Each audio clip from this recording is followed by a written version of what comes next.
पाठ गीता का करो, चिंतन करो भगवान का, संग संतों का करो, ज्ञानी गुणी विद्वान का। जो मिले पुरुषार्थ में उसमें भी थोड़ा दान कर, और दीन दुखियों को शरण दे, संत का सम्मान कर। जो भी प्रभु ने आपको दिया है, भगवान से ये कहना कि खूब दिया है ठाकुर ने। कान्हा इतना दीजिए जामे कुटुंब संभाल, और मैं भी भूखा ना रहूं और साधु न भूखा जाए। किंतु आजकल क्या चल रहा है कि कान्हा इतना दीजिए जामे कुटुंब समाए, और मैं भूखा ना रहूं चाहे साधु भूखा जाए। बोले गोविंद भगवान की जय। आजकल की यही विडंबना चल रही है कि हमारा पेट भर जाए और बाकी भले ही किसी का भरे या ना भरे। ऐसा नहीं करना है। जो भी आपको ठाकुर जी दे रखा है, जिस हिसाब से दे रखा है वैसा ही थोड़ा दान धर्म भी करना आवश्यक है। और जैसा ठाकुर जी ने दिया है वैसा। ये नहीं कि पूजा की कथा सुनी और बाद में बोले कि भैया 1 रुपया है छुट्टा आरती देख ले, तो क्या फायदा कथा सुनने का और क्या फायदा आरती देखने का। तो जिस हिसाब से ठाकुर जी ने दे रखा है वैसे ही भगवान की सेवा करें। कल भगवान का पावन विवाह हुआ है। सुखदेव जी ने कहा कि राक्षसी प्रवृत्ति से विवाह किया है, तो परीक्षित जी चौंक पड़े कि भगवान स्वयं और ऐसा विवाह किया। ये हमारे समझ में नहीं आया कुछ। तो भगवान ने कहा है, सुखदेव जी महाराज कहते हैं कि रुक्मिणी को अपनी बहन समझ रहा था और कह रहा था कि हम जैसे रखेंगे, जहां चाहेंगे वहां आपको जाना पड़ेगा। किंतु जो रुक्मिणी मैया है वो लक्ष्मी का अवतार है। वो साक्षात लक्ष्मी, और लक्ष्मी किसकी है? नारायण की। तो उनको आप लक्ष्मी मैया को माता मान सकते हैं, बहन मान सकते हैं, किंतु भोग्या कभी नहीं मानना चाहिए। लक्ष्मी हमेशा नारायण की थी और नारायण की है और नारायण की ही रहेगी। यदि आप जबरदस्ती करेंगे तो उसी हिसाब से आएंगे। और लक्ष्मी मैया के 2 वाहन हैं, एक उल्लू और दूसरा गरुड़, क्योंकि लक्ष्मी नारायण दोनों गरुड़ पे सवार होकर चलते। और आसन है कमल का पुष्प। तो आजकल क्या चल रहा है कि अगर गरुड़ पे सवार होकर आए तो बढ़िया चलता रहेगा व्यवस्था, और अगर उल्लू पे आए हैं तो रात भर जागते रहो पर। देखा होगा कुछ लोग कहते हैं कि भैया हमारा तो रात का काम है, सो रात में काम करते हैं और पूरा दिन सोते हैं। उल्लू का भी यही काम होता है, वो रात भर घूमता है और दिन भर सोता है, और वो ज्यादा दिन रुकती नहीं है लक्ष्मी। वो तो शीघ्र जैसी आएगी वैसी चली जाती है। देखा होगा लोग कहते हैं कि बहुत घाटा हो गया हमारा, और उनसे पूछो क्या काम था, सो काम नहीं बताएंगे। और घाटा हो गया हमारा 2 लाख का 5 लाख का ही बता दें। तो जिस हमको यही प्रयास करना है कि लक्ष्मी नारायण दोनों साथ में आए। नारायण को भजेंगे तो लक्ष्मी मैया साक्षात आ जाएंगी, और यदि खाली लक्ष्मी के भजोगे तो वो लोग पे सवार होकर आएंगी तो लेकिन रुकेंगी नहीं, किसी न किसी बहाने से चली जाएंगे। लक्ष्मी के हैं 4 सुख, धर्म, अगन, नृप, चोर। 4 पुत्र हैं लक्ष्मी मैया के। सबसे बड़ा है धर्म, उससे छोटा है अग्नि, और फिर बोला है नृप, और फिर चोर। नृप माने होता है राजा, यदि आपने धर्म की बात नहीं मानी तो अग्नि रुष्ट हो जाएंगे, जला देंगे। देखा होगा कहीं कि क्या हुआ भैया, आग लग गई और हमारा सब कुछ जलकर भस्म हो गया, सब बर्बाद हो गया, हम कहीं के नहीं जाएंगे। और तीसरा पुत्र है माने होता है राजा। वो इतनी शौक करेगा कि आपको बैठने ही नहीं देगा चैन। बढ़िया 4 व्हीलर गाड़ी लेगा, अच्छे अच्छे कपड़े पहनेगा और 1 लाख का मोबाइल चाहिए। और 4 व्हीलर गाड़ी भी ऐसी वैसी नहीं लेगा, वो कहेगा हमें अच्छी वाली दिलाओ। तो वो राजपाट राजा बनकर घूमेगा, वहां बर्बाद हो जाओगा। और चौथा चोर। लेकिन धर्म के रास्ते पे चलते रहोगे तो सब संयम और नियम से बने रहेंगे, और धर्म को अगर छोड़ दोगे तो ये 3 जो है धर्म को छोड़ देते हैं, सब बेकार हो जाएगा। जीवन भर व्यवस्था बनाओगे और अंत में सब गड़बड़ हो जाएगा। ये जो भीड़ है, भीड़ के साथ में पता है क्या शब्द जुड़ा है? बोले भाड़। और जो भीड़ के तरफ चलते हैं वो भाड़ में ले जाकर छोड़ती है भीड़। तो लोग कहते हैं कि अरे वहां तो बड़ी भीड़ भाड़ थी। तो भीड़ के चक्कर में ना पड़ो, अगर भीड़ के चक्कर में पड़ गए तो भाड़ में ले जाएंगे। भगवान ने विवाह किया है रुक्मिणी मैया के साथ में। आगे सुखदेव जी ने कहा है प्रद्युम्न जी का जन्म मैया रुक्मिणी के गर्भ से हुआ है। कामस्तु वासुदेवांशो दग्धः प्राग रुद्रमन्युना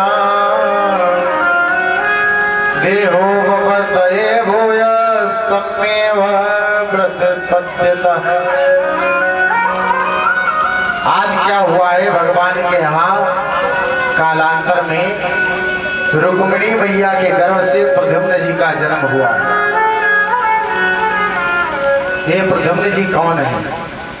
ये पूर्व जन्म में थे कामदेव, और शंकर जी की वरदान से ये भगवान श्री कृष्ण के पुत्र हुए। कि जब शिवती सरनयन उघारा, जब शिवती सरनयन उघारा, जितवत काम भयो जय जारा, जितवत काम भयो जय। जब शिवती सरनयन उघारा, जब शिवती सरनयन उघारा, जितवत काम भयो जय जारा, जितवत काम भयो जय जारा। श्री राम जय राम जय जय राम, श्री राम जय राम जय जय राम, श्री राम जय राम जय जय राम, श्री राम जय राम जय राम।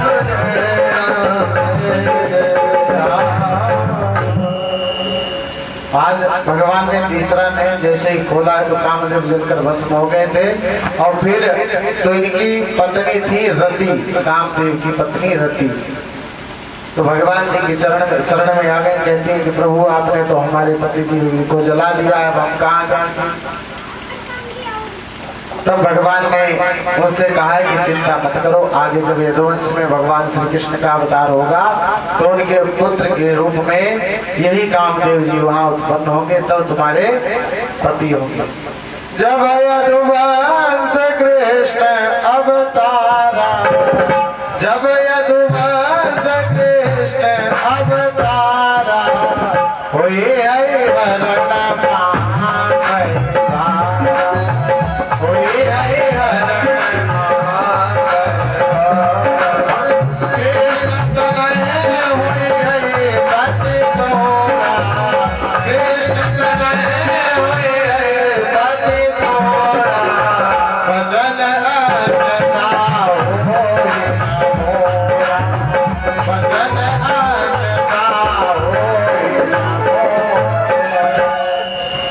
भगवान ने कहा चिंता मत करो, आगे जब द्वापर युग में भगवान श्री कृष्ण अवतार लेंगे तो उन्हीं के पुत्र रूप में कामदेव जी प्रकट होंगे, तब तुम इन्हें पुनः पालोगे।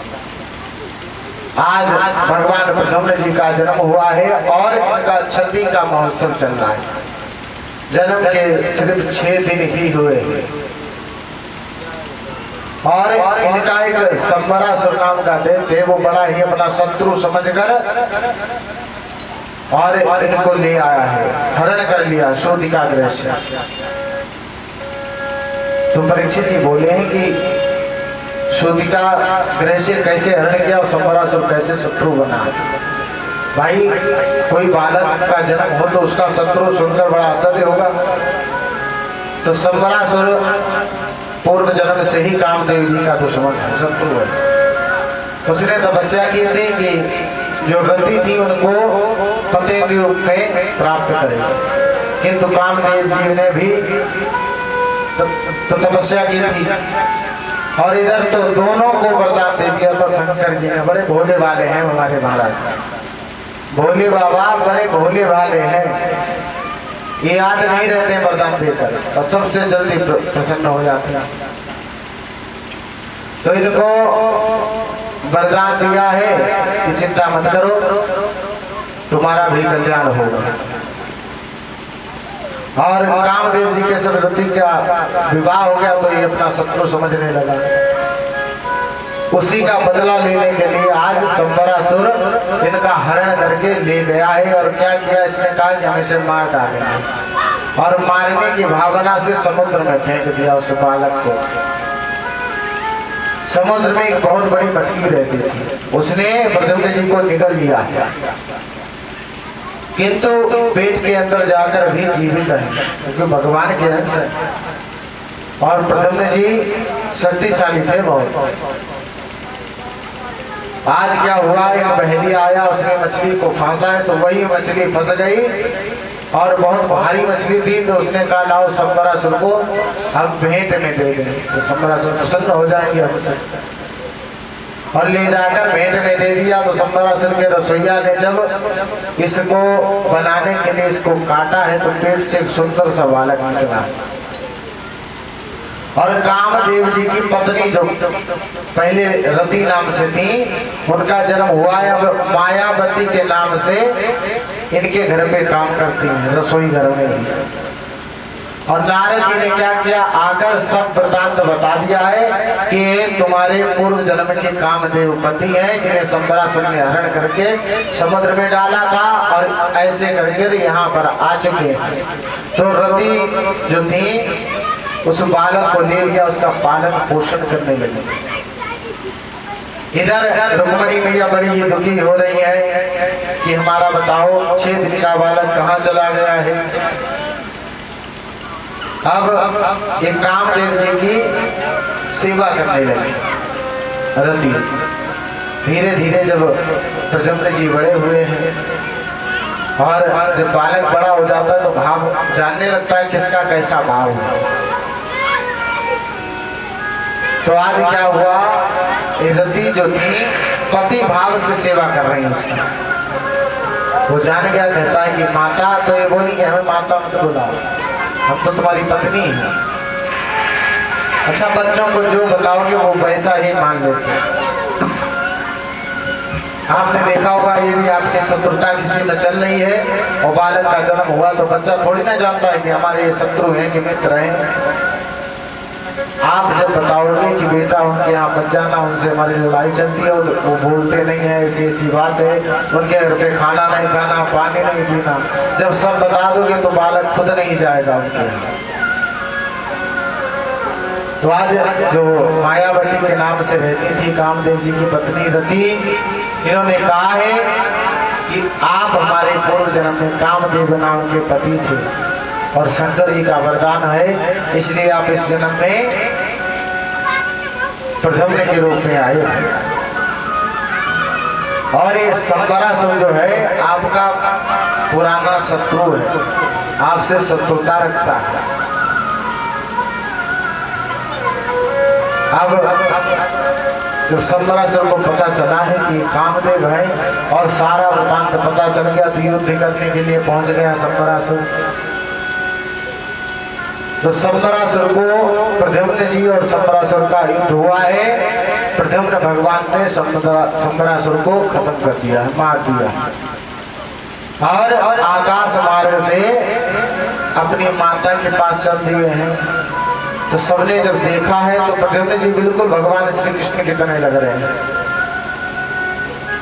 सब यही समझे कि भगवान श्री कृष्ण ही किसी कन्या को लेकर आ रहे हैं।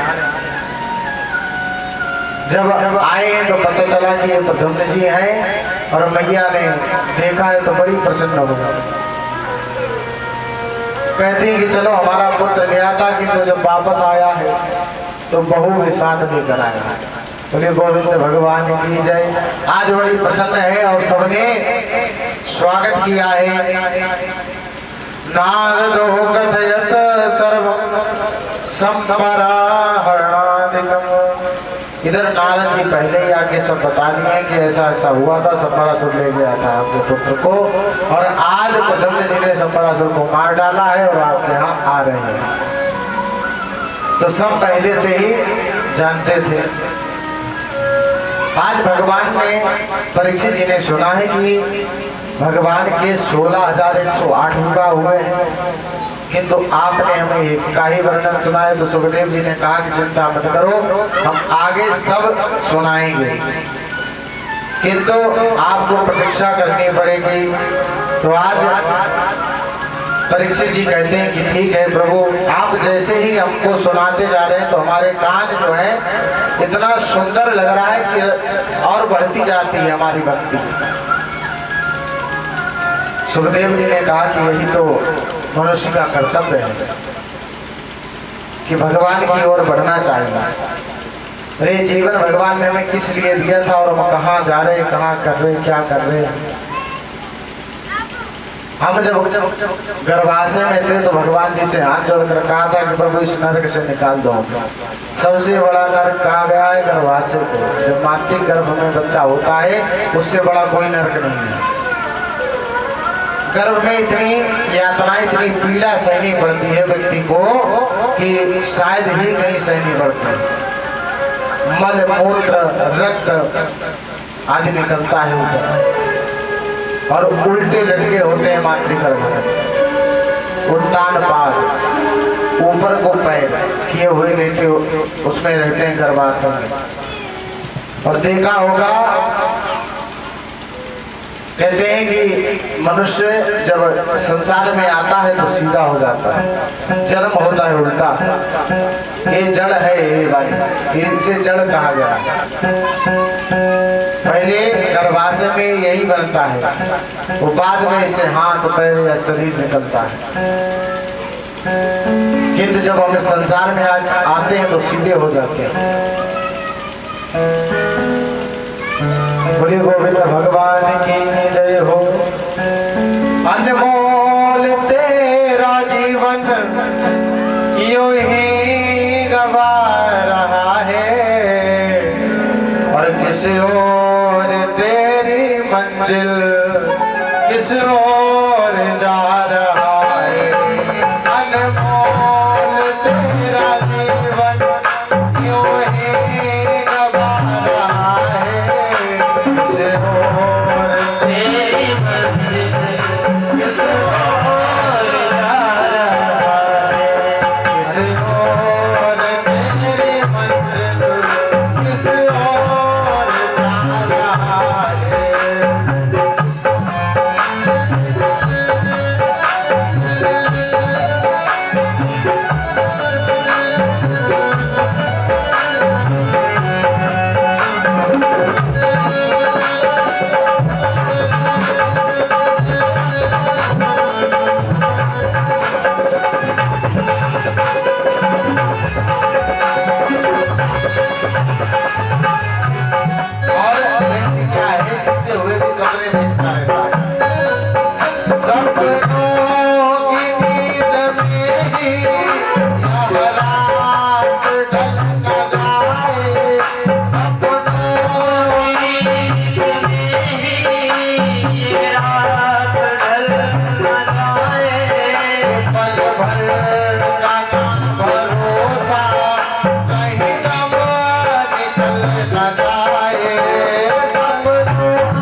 इतना सुंदर जीवन दिया है और इसे हम जल्द ही गवा दे रहे हैं और ये सांसों की गिनती हो रही है। हर व्यक्ति सोच रहा होगा कि हम 100 साल जिएंगे, जरूरी नहीं है कि हमारी आयु पूरी 100 वर्ष हो। देखा होगा कोई 15 साल में ही चले गए, कोई आते ही चले गए, इस संसार को देख ही नहीं पाया। बोले क्या हुआ कि आया बालक और जन्म हुआ और 1 घंटे चला होगा, खत्म हुआ। और एक बार की बात है कि 2 व्यक्ति गए चोरी करने, रात्रि का समय था और सेठ जी के यहाँ देखा बहुत सा धन है तो चोरी करने गए हैं और पास में एक गौशाला बनी है, उसमें जो थी गाय और भैंस आदि सभी रहते थे, जानवर बंधे हुए थे। तो उसने कहा हम यहीं छुप जाते हैं और जब देखेंगे कोई सो जाएंगे सब लोग तब चलेंगे और अपना चोरी कर लेंगे। तो वो बैठ गए हैं छुप कर, उन्हें पता है कि हमें कोई नहीं देख रहा, छुप के बैठे हुए हैं और देखा कि जो जानवर बने थे वो आपस में भाषण कर रहे थे, बातें कर रहे थे और रो रहे थे आंखों से। कहते थे बताओ हमने कितना कर्जा खाया इनका जो अभी तक हम चुका ही नहीं पा रहे।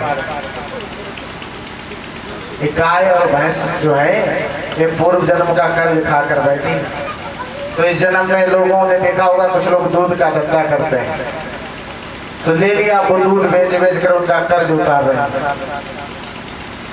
कहते हैं कि अगर हमने इनका पूर्व जन्म में कर्जा ना लिया होता और चोरी ना की होती तो आज हमें हमारी ये गति नहीं होती। तो जो चोरी करने आए थे वो घबरा गए, कहते हैं कि यही गति कहीं अपनी भी ना हो, सो वहां से निकल गए। एक होटल में गए, देखा बाहर बोर्ड लगा था कि खाना इस यहाँ खा लो और पैसे अगले जन्म में देना। तो इन्होंने देखा कि ये तो बड़ी अच्छी बात है, चलो खूब पेट भर के खाते हैं खाना।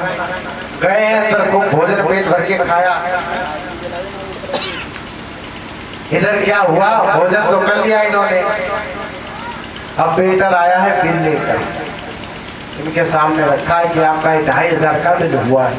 तो देख चौंक पड़े, बोले बाहर तो बोर्ड लगा रखा है आपने, उसमें लिखा है कि खाना इस जन्म में खाओ पैसे अगले जन्म में देना, और फिर ये बिल कैसा है?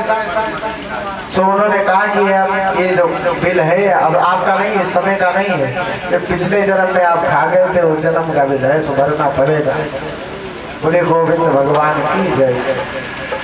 यदि हम किसी का कर्ज लेते हैं तो चुकाना ही पड़ेगा, चाहे कैसे भी जाए। ये भले ही आप करो कि हम नहीं देंगे, बेईमानी कर लेंगे, किंतु उतना निकल ही जाएगा।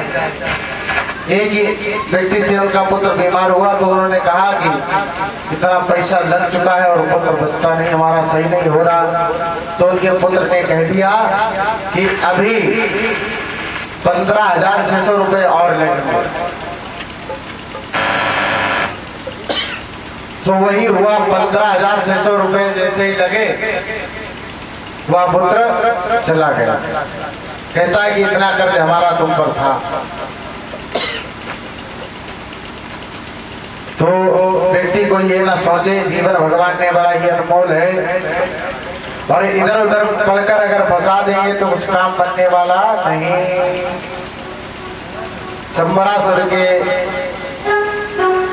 संबरासुर का प्राणांत हुआ है और प्रद्युम्न जी अपने घर पे पहुंचे हैं, तो आदर सम्मान से इनका स्वागत किया गया और मैया रुक्मणी भी बड़ी प्रसन्न हो गई कि हमारा चलो पुत्र गया था, कोई बात नहीं, इतने दिनों बाद लौटा है कि तो बहू को साथ लेकर आया है। तो परीक्षित जी ने आगे कहा है कि हमने सुना कि भगवान को चोरी भी लगी, वो कैसे और कब हुई थी, क्या प्रसंग चला। तो आज सुखदेव जी कह रहे हैं कि ध्यान से सुनना। एक समय की बात है कि सत्राजित नाम का राजा था और सूर्य भगवान का परम भक्त था। इसने सूर्य भगवान की तपस्या की और इतना प्रसन्न कर लिया कि सूर्य भगवान ने प्रसन्न होकर इसे एक स्यमंतक मणि दे दी और उसमें सूर्य जैसा ही तेज था। सत्राजित आया है सिमंतक मणि को अपने गले में धारण करके और इधर भगवान श्री कृष्ण के दरबार में आ रहा है। तो इधर द्वारिका वासियों ने देखा है, कहते हैं कि ये सूर्य भगवान तो नहीं आ रहे दर्शन करने हमारे लाला के। सब लोग गए कि बताया गोपाल जी को कि सूर्य भगवान आए हैं आपका दर्शन करने। तो भगवान ने कहा कि सूर्य भगवान नहीं, सूर्य भक्त सत्राजित है जो सिमंतक मणि के प्रकाश से ऐसा तेज निकल रहा है। आज सत्राजित आया है भगवान के द्वार में, प्रणाम किया है और बैठा है। तो भगवान ने कहा कि सिमंतक मणि तुम अपने पास मत रखो। सिमंतक मणि नित्य 8 भार सोना देती थी नित्य, और जहां पर ये सिमंतक मणि रहती थी वहां पर कोई अंधकार नहीं रहता था, किसी प्रकार की कोई बीमारी नहीं रहती थी। 8 भार 20 तोले का एक भार होता है। 8 भार सोना नित्य देती थी सिमंतक मणि। तो भगवान ने सत्राजित से कहा कि इतनी बड़ी संपत्ति किसी एक राज्य के पास में रहना उचित नहीं, इसलिए ये जो सिमंतक मणि है हमें दे दो और हम प्रजा का पालन करेंगे। तो सत्राजित ने सीधे सीधे मना कर दिया कि हमने इतनी तपस्या की है और भगवान ने प्रसन्न करके हमें दी है और हम किसी को दे दें। तो इसने मना कर दिया सीधे और वहां से निकलकर अपने घर चला गया। इधर इसका भाई है, एक प्रसीन नाम है उसका। उसने कहा कि तुम बड़े भोले हो, अब तुमसे भगवान श्री कृष्ण किसी न किसी तरीके से इस सिमंतक मणि ले लेंगे, इसलिए तुम अपनी सिमंतक मणि को हमें दे दो। ये प्रसीन सिमंतक मणि को रख लिया है और सिमंतक मणि जब प्रसेन ने रख ली, एक दिन क्या हुआ, इसने अपने गले में धारण करने करके और जंगल में गया शिकार खेलने के लिए। वहां पर एक शेर के द्वारा प्रसेन मारा गया और जो सिमंतक मणि इसके गले में थी वो शेर ने अपने मुख में दबाई है और चल दिया। आगे जब बढ़ा है इधर देखा जामवंत जी अपनी गुफा में बैठे हुए हैं। तो शेर को जब आते देखा है तो जामवंत जी ने उसे मार दिया है और सिमंतक मणि जो थी अपनी पुत्री को दे दी है जामवती को। अब तो सत्राजित ने बड़ा ऐसा मिथ्या कलंक लगाया भगवान को, सारी हर जगह इसने ये बात फैला दी कि हमारी सिमंतक मणि को श्री कृष्ण जी ने चुरा लिया है और हमारे भाई को मार डाला।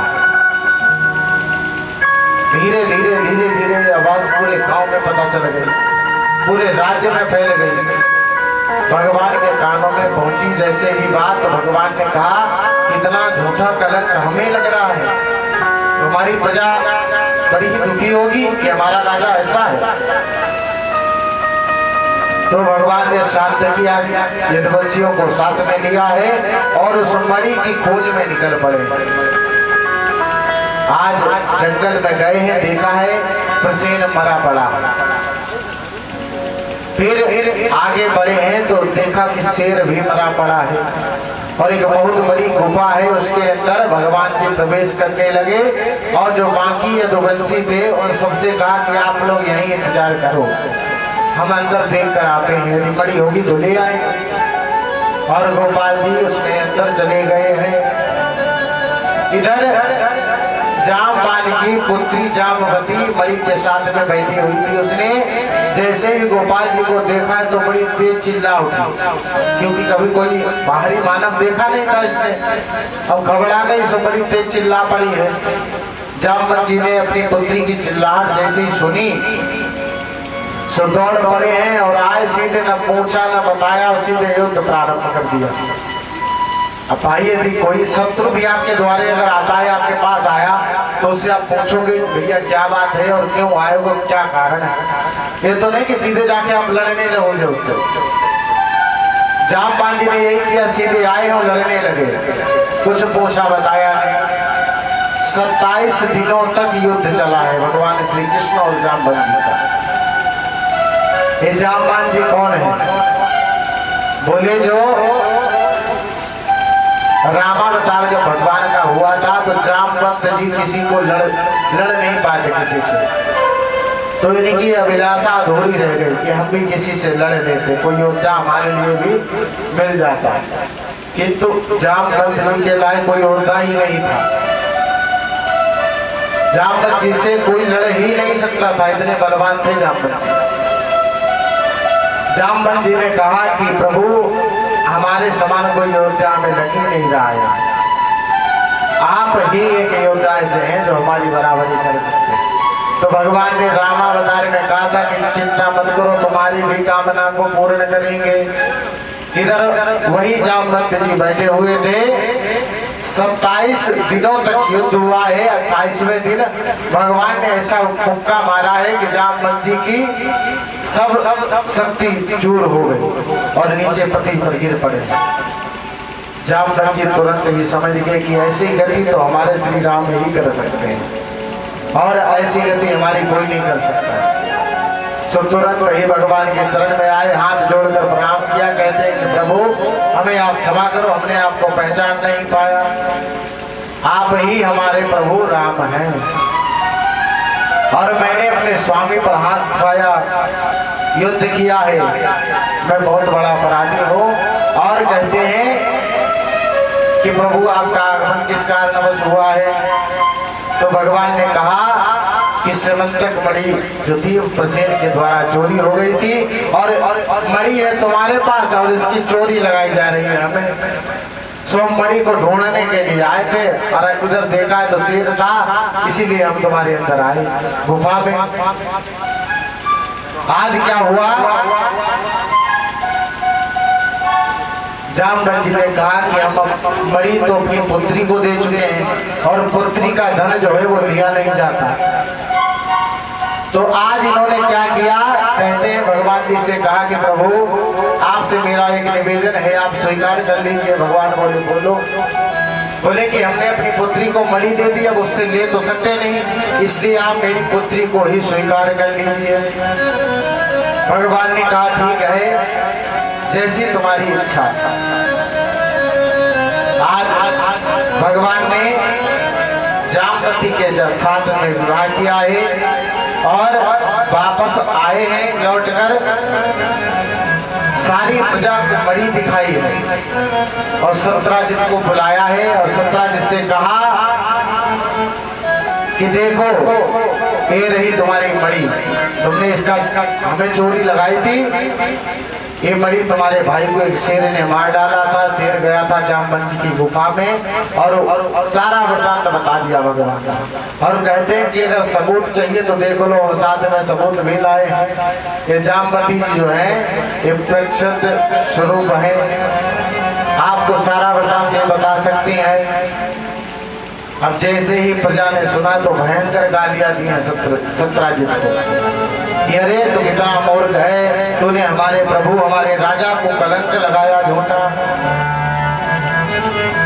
अरे तूने घोर अपराध किया है। ऐसे सत्राजित से बहुत लोग नाराज होने लगे। सत्राजित घबरा गया, कहता है कि प्रभु अब हमें जो प्रजा है आपने अब जीने नहीं देगी, तो बहुत गालियां दे रहे हैं। तो भगवान ने कहा बताओ क्या किया जाए? तो सत्राजित ने क्या किया? कहते हैं कि हमारा भी एक निवेदन है, आप मेरी पुत्री सत्यभामा के साथ में विवाह कर लीजिए तो हम आपके ससुर हो जाएंगे, पिता तुल्य हो जाएंगे, फिर एक में किसी में हिम्मत नहीं जो हमें गाली दे या हमारा कोई अपमान करे। तो भगवान ने कहा जैसी तुम्हारी मर्जी, जैसी तुम्हारी इच्छा, हम राजी। फिर तीसरा विवाह सत्यभामा के साथ में हुआ है जो पृथ्वी का अवतार है।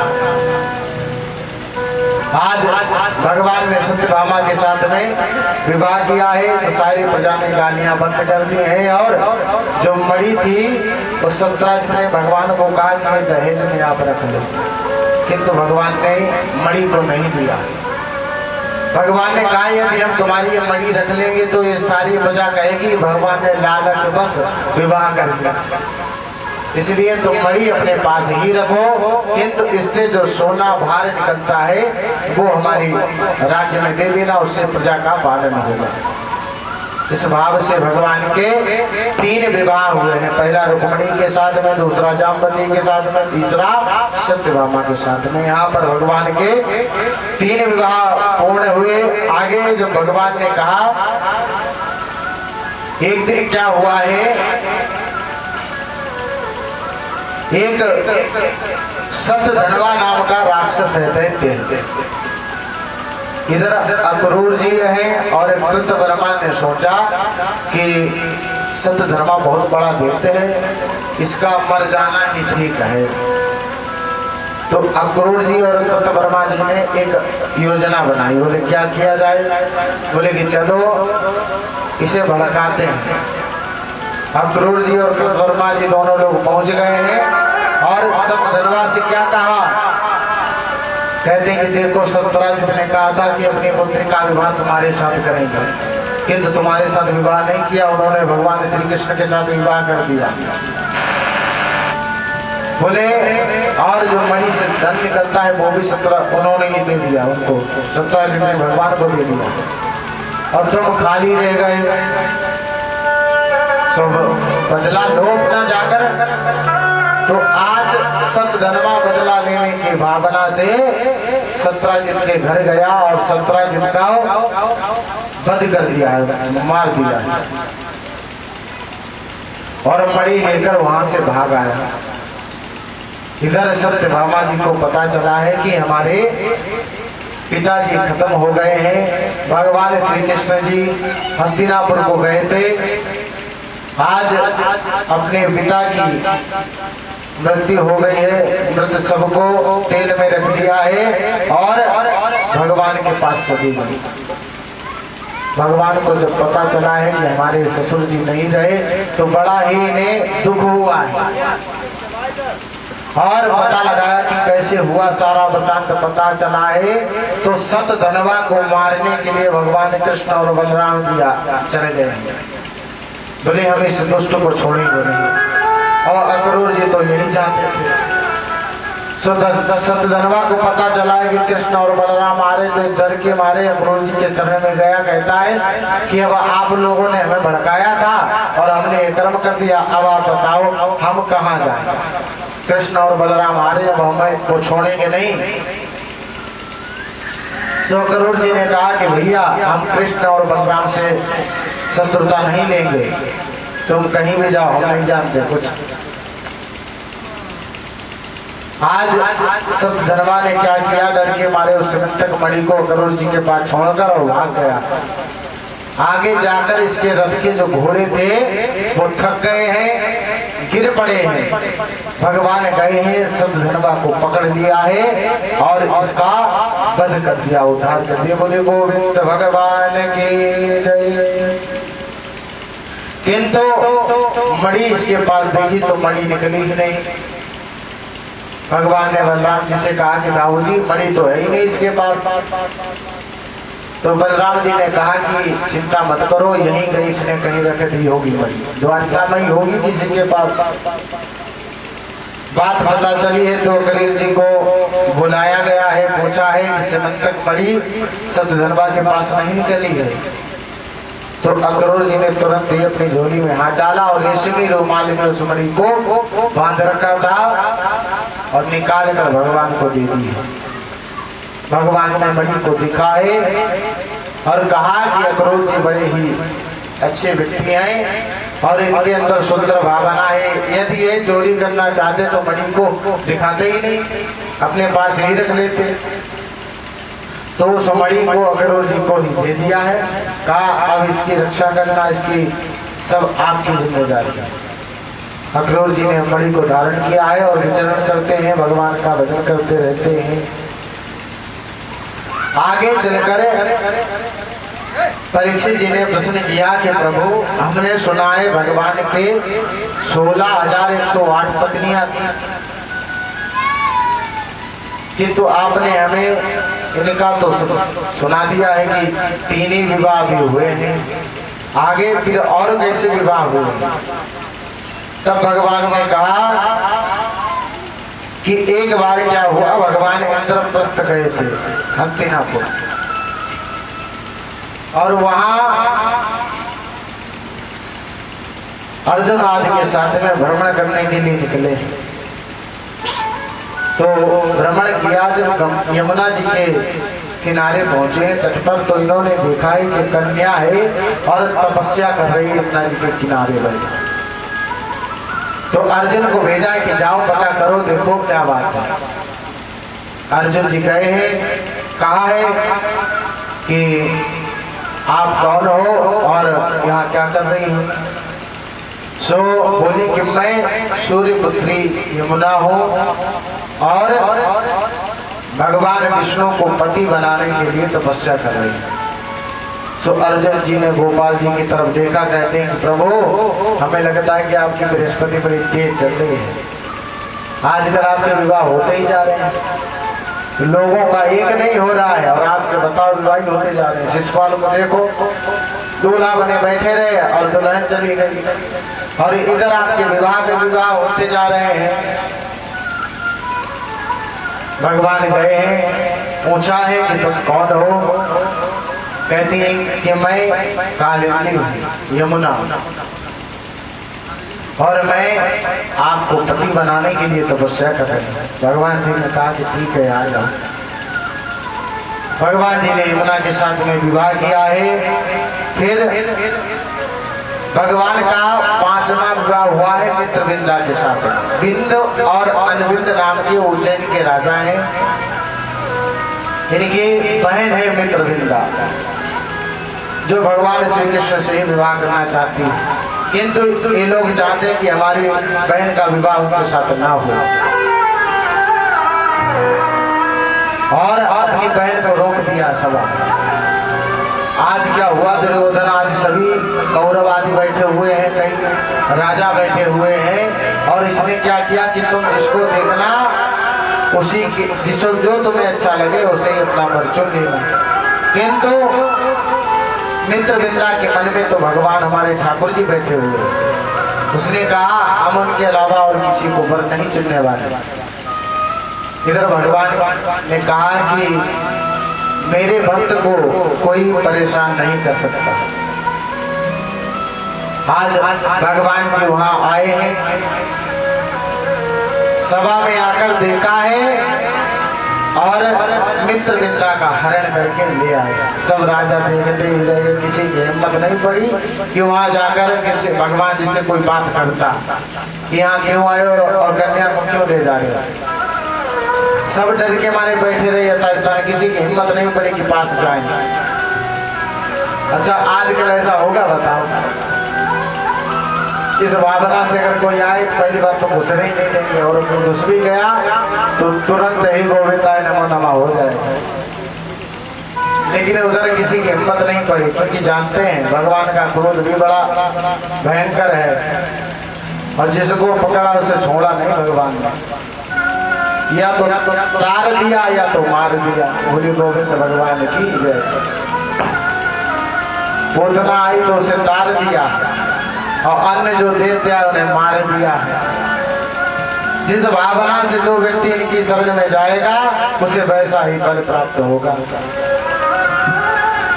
भगवान का यही तो एक नियम है, व्यक्ति जैसे उन्हें, आप यदि शत्रु के भाव में भगवान को पाना चाहते हैं तो वो शत्रु बन कर आ जाएंगे सामने।